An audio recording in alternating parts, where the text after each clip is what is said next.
귀한 은혜의 찬양 감사합니다.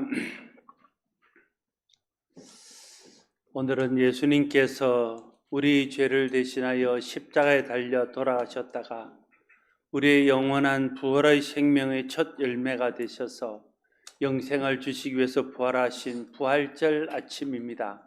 예수님 부활로 인해서 주시는 하나님의 은혜와 복이 여러분과 여러분 가정에 충만하게 되기를 바랍니다. 우리가 믿고 우리가 전하는 복음의 핵심은 예수 그리스도의 십자가 죽음과 부활입니다. 죄와 죄의 저주인 죽음에서 벗어나는 길은 찾지 못하고 살던 사람들에게 하나님의 아들 예수 그리스도의 십자가 죽음과 부활을 통해서 하나님은 죄에서 벗어나 영생을 누릴 수 있는 길을 열어주셨습니다. 예수 그리스도의 십자가와 부활이 복음인 이유가 여기에 있습니다. 죄가 사람을 사망에 이르게 하고, 죄가 사람을 저주에 이르게 하고, 죄가 사람을 고통과 절망과 좌절 가운데 이르게 하는데 그 죄의 문제를 복음이 해결해 주셨다는 거예요.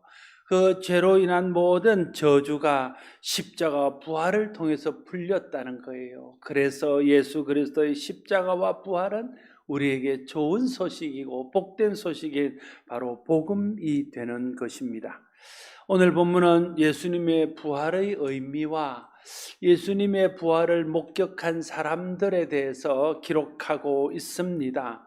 오늘 말씀을 통해서 우리도 다시 한번 예수님 십자가와 부활의 의미를 깨닫고 부활의 소망 가운데 굳게 서는 시간이 될 수 있기를 바랍니다. 먼저 오늘 본문 3절과 4절은 이렇게 시작합니다. 내가 받은 것을 먼저 너희에게 전하였노니 이는 성경대로 그리스도께서 우리 죄를 위하여 죽으시고 장사 지낸 바 되셨다가 성경대로 사흘 만에 다시 살아나사라고 설명하고 있습니다.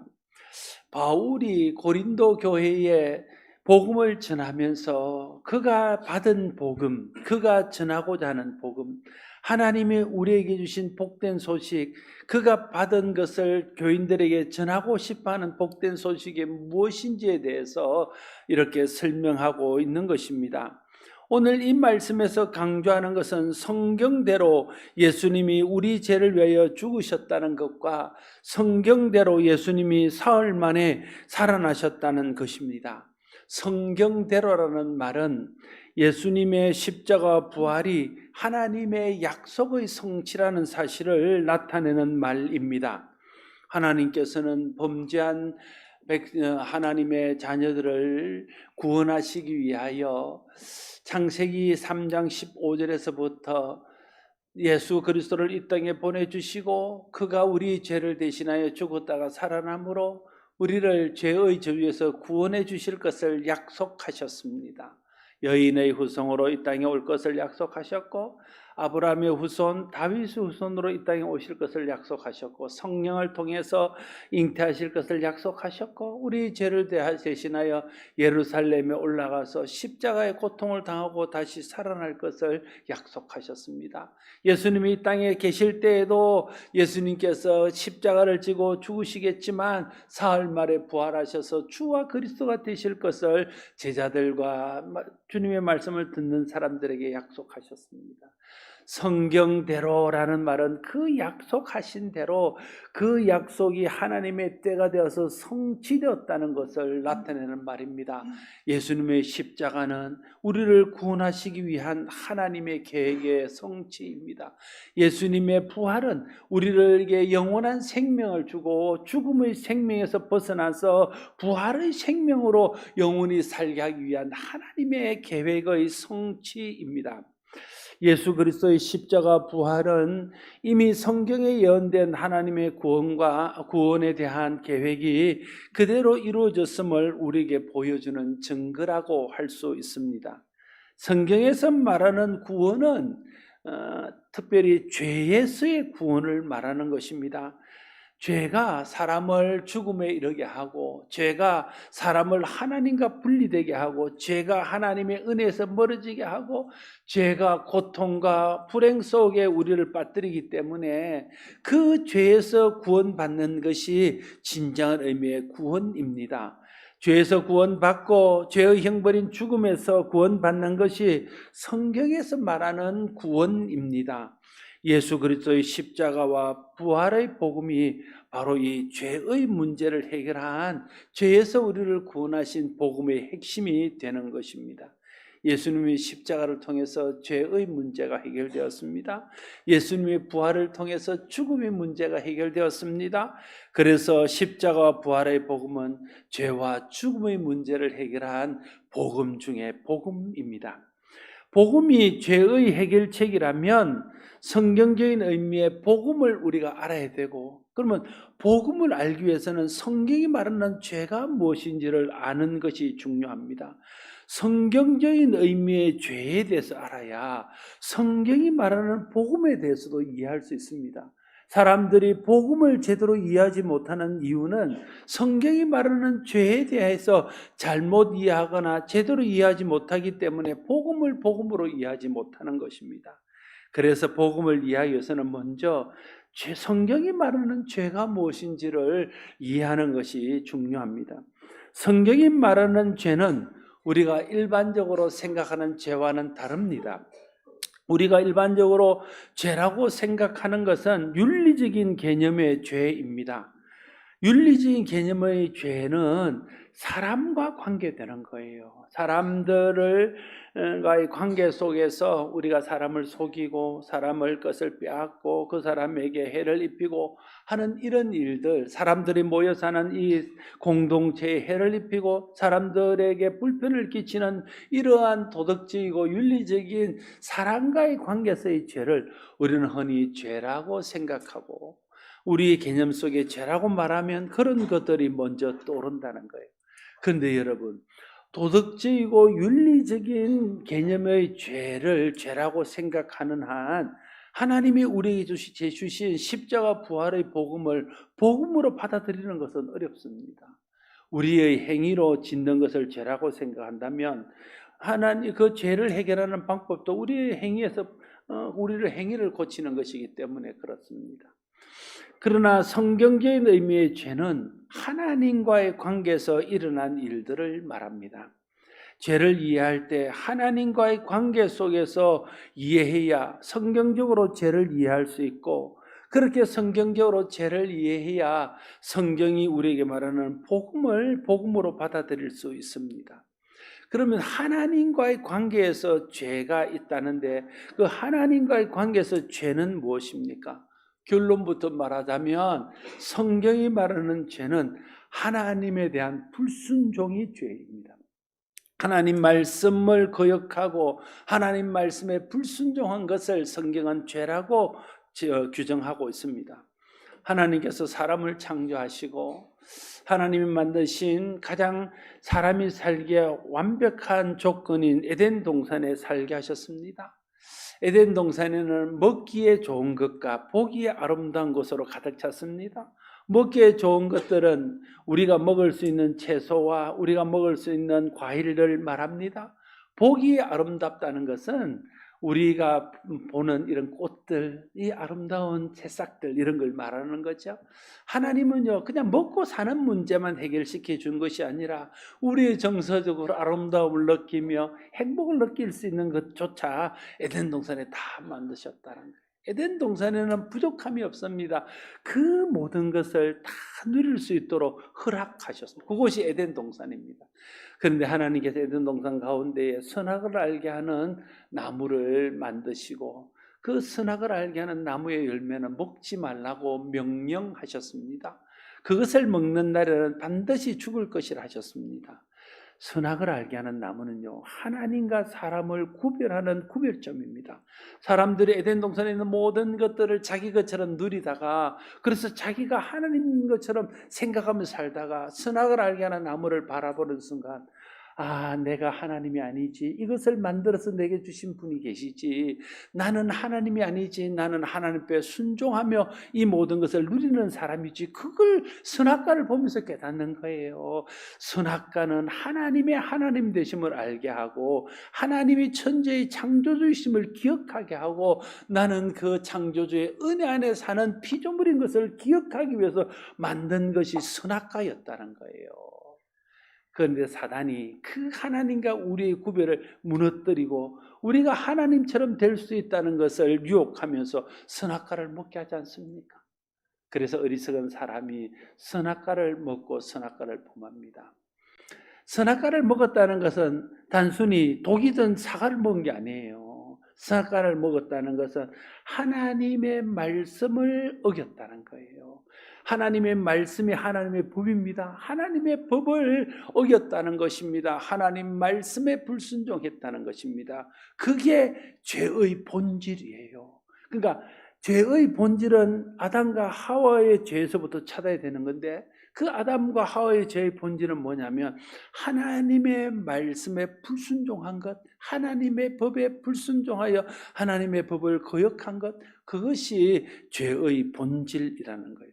여러분, 하나님은 어제나 오늘이나 영원토록 동일하십니다. 하나님의 말씀도 변함없이 처음부터 마지막까지 알파와 오메가 되십니다. 그러면 하나님의 첫 번째 그 삶의 죄가 죄였다면, 불순종이 죄였다면 오늘도 여전히 불순종이 죄인 것입니다.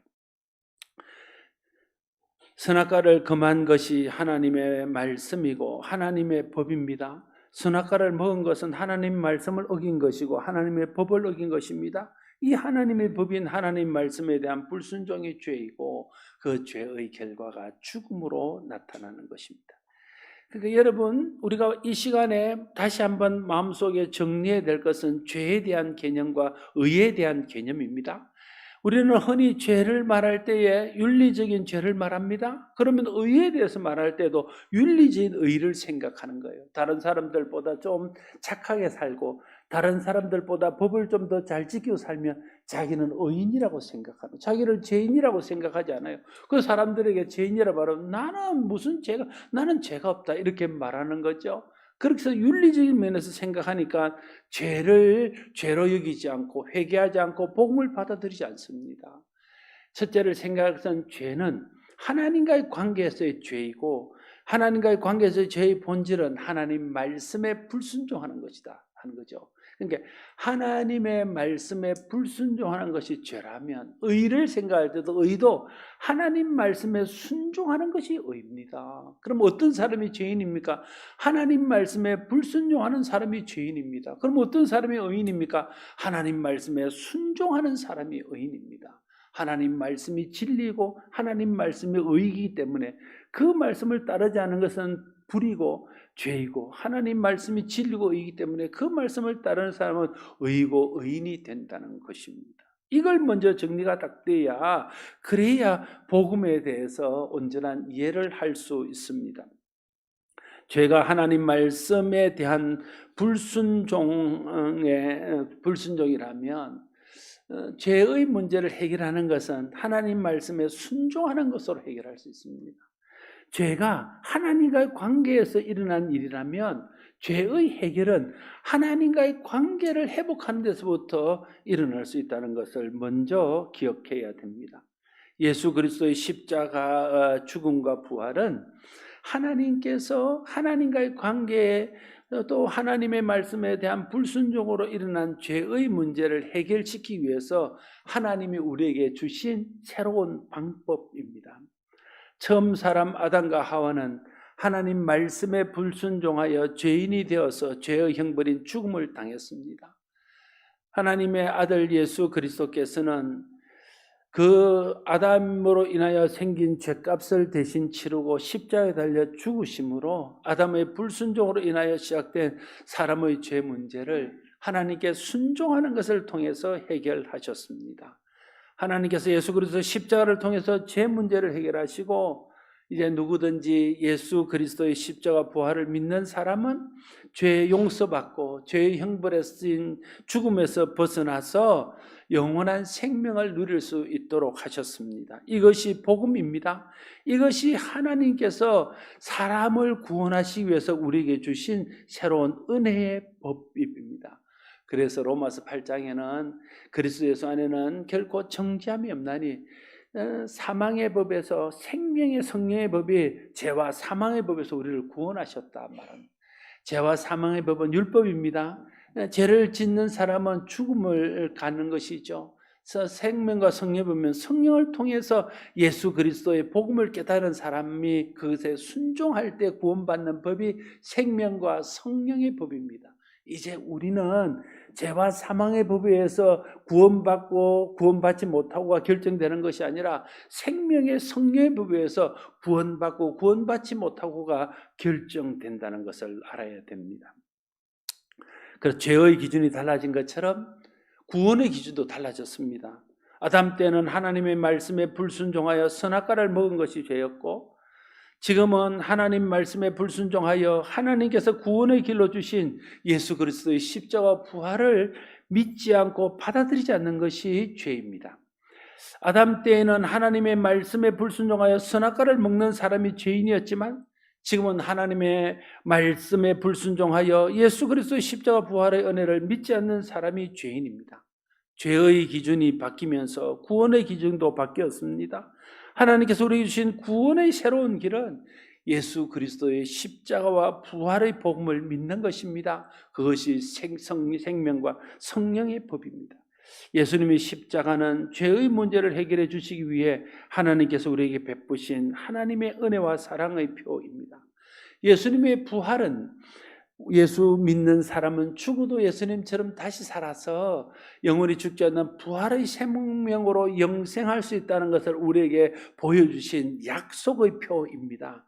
이것을 믿는 것이 복음을 믿는 것이고, 이 십자가 부활의 복음을 믿을 때 죄에서 벗어나고 죄의 저주인 죽음에서 벗어나서 주님의 부활의 생명으로 주님과 함께 영원히 천국에서 사는 은혜와 복을 누리게 되는 것입니다.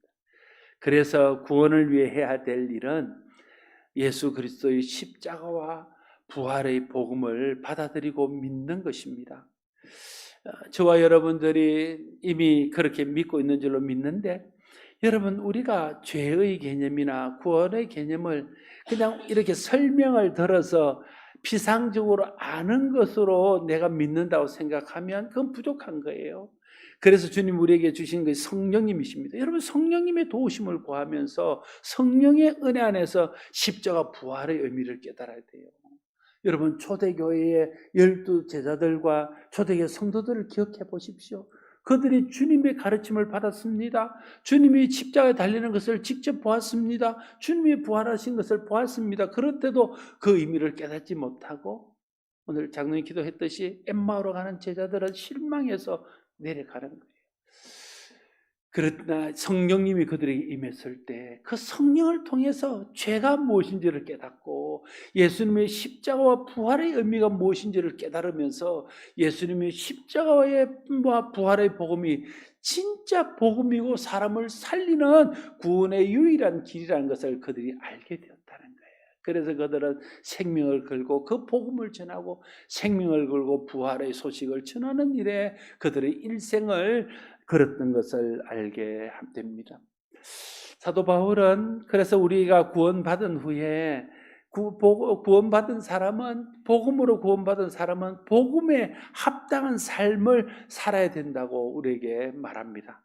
빌립보서 1장 27절 말씀, 오직 너희는 그리스도의 복음에 합당하게 생활하라 말하고 있습니다. 여러분, 은혜를 아는 사람은 은혜를 아는 사람답게 살아야 됩니다. 은혜를 받고도 은혜를 모르고 사는 사람들은 배은망덕한 사람이라고 말합니다. 우리가 예수 그리스도의 십자가 부활을 통해서 하나님의 구원의 은혜를 받았다면, 영생의 은혜를 받았다면 영생의 은혜를 받은 사람답게, 구원의 은혜를 받은 사람답게 살아야 된다는 거예요. 그럼 어떻게 사는 것이 복음에 합당하게 사는 것입니까? 십자가와 부활을 내 삶에 적용하며 사는 것이 복음에 합당하게 사는 것입니다. 다시 말하면 예수님의 십자가가 내 죄를 사하기 위한 것이었다면 이제는 나는 십자가에 예수님과 함께 달려서 죄와 상관없는 삶을 살는 것입니다. 예수님의 부활이 나의 영원한 생명을 위해 살았다면 이제 내가 예수님과 함께 영원한 생명 가운데 의를 행하며 사는 것입니다. 베드로전서 2장 24절에는 이에 대해서 말하기를 신이 나무에 달려 그 몸으로 우리 죄를 담당하셨으니 이는 우리로 죄에 대하여는 죽고 의에 대해서 살게 하려 하심이라 말하고 있습니다. 죄에 대해서는 죽고 의에 대해서는 사는 것이 복음에 합당하게 사는 것입니다. 죄에 대해 죽는다는 것은 죄에 대해 반응하지 않는 것입니다. 죽었다는 것은 반응이 없다는 거예요. 죽은 사람은 어떤 자극에도 반응하지 않습니다. 내가 죄에 대해서 죽었다 하는 것은 죄의 어떤 자극에도 반응하지 않을 때 나는 죄에 대해서 죽었다라고 말할 수 있습니다. 죄의 유혹에 대해서, 죄의 욕심에 대해서 우리가 반응하지 않고 성령의 능력을 덧입고 그에 대해서 우리가 거부할 때 그 사람이 죄에 대해서 죽은 사람입니다. 의에 대해서 살았다는 말은 의의 자극에 대해서 반응하는 삶을 사는 것입니다. 의는 예수 그리스도의 하나님의 말씀이라고 말씀드렸습니다. 그러니까 복음의 말씀에 반응하는 거예요. 말씀을 들으면 말씀에 순종하고 말씀을 들으면 말씀에 아멘하고 말씀을 들으면 말씀대로 살려고 애쓰는 것이 의에 따라 사는 거예요. 죄에 대해서 죽고 의에 따라 사는 것입니다. 죄가 생각날 때 죄를 지을 때마다 죄를 회개하는 것은 죄에 대해 죽는 것입니다. 그래서 사도 바울은 나는 날마다 죽노라 말했습니다. 날마다 회개하고 돌이켜서 하나님 말씀에 순종하는 삶을 사는 것이 죄에 대해서 죽고 의에 대해서 사는 것이고 그것이 복음에 합당한 삶이고 다르게 말하면 예수 그리스도의 십자가와 부활을 내 삶에 적용하며 사는 삶이라 말할 수 있을 것입니다.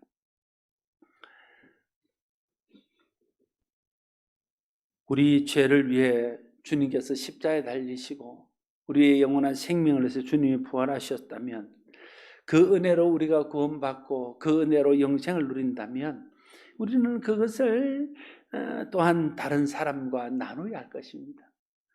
내가 아는 복음을 다른 사람과 나누지 않으면 다른 사람에게 우리는 잘못하는 것입니다. 이웃을 사랑하라는 주님의 말씀을 거역하는 것입니다.